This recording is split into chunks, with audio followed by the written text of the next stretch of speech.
Assalamualaikum, kami dari tim Pandan Fresh Air Spray dan nama kumpulan kami ialah Eco Fresh Team. Nama saya Muhammad Daniel Irfan bin Muhammad Fairuz dan rakan-rakan saya iaitu Nurul Syazwani, Najila Alia, Nurul Syahira dan Syahir Hakim. Penjaga udara biasanya digunakan untuk menghilangkan bau tidak menyenangkan di rumah, bilik atau kereta. Namun, kebanyakan penjaga udara yang dijual di pasaran mengandungi bahan kimia yang kuat dan boleh memberi kesan kurang baik kepada kesihatan dan alam sekitar. Oleh itu, projek Pandan Fresh Air Spray dihasilkan menggunakan daun pandan sebagai bahan semula jadi untuk menghasilkan bau yang segar dan lebih mesra alam. Yang pertama ialah menghasilkan penyegar udara menggunakan bahan semula jadi iaitu daun pandan. Yang kedua, mengurangkan penggunaan pewangi udara yang mengandungi bahan kimia. Dan yang terakhir, menghasilkan produk yang murah, mudah dibuat dan mesra alam.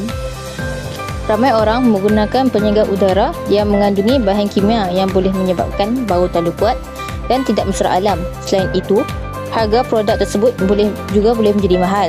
Oleh itu, perlu ada satu alternatif penyegar udara yang lebih selamat, murah dan menggunakan bahan semula jadi. Pandan Fresh Air Spray merupakan inovasi penyegar udara yang dihasilkan daripada daun pandan yang direndam dalam air untuk mengeluarkan bau semula jadi. Air pandan yang telah ditapis dimasukkan ke dalam botol spray dan digunakan sebagai penyegar udara.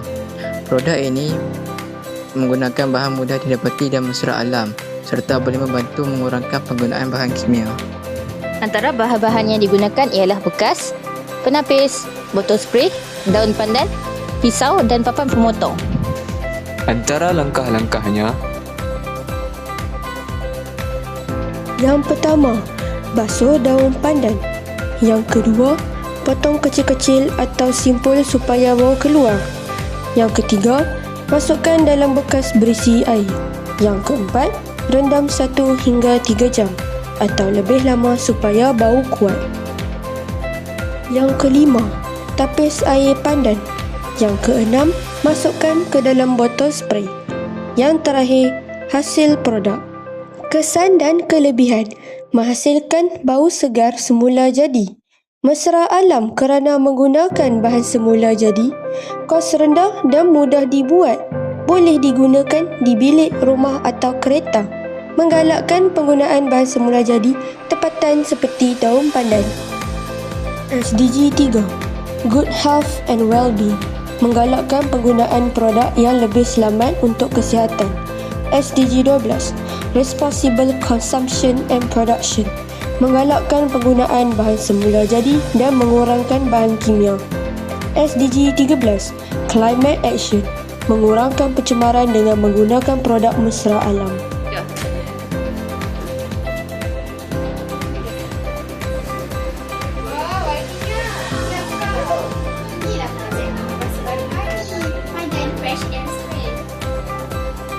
Kesimpulannya, projek Pandan Fresh Air Spray berjaya menghasilkan penyegar udara yang menggunakan bahan semula jadi, mudah dibuat dan kos rendah.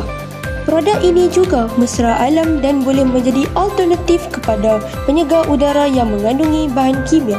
Projek ini diharapkan dapat menggalakkan masyarakat menggunakan produk yang lebih selamat dan mesra alam. Itu sahaja dari kumpulan kami. Sekian, terima kasih.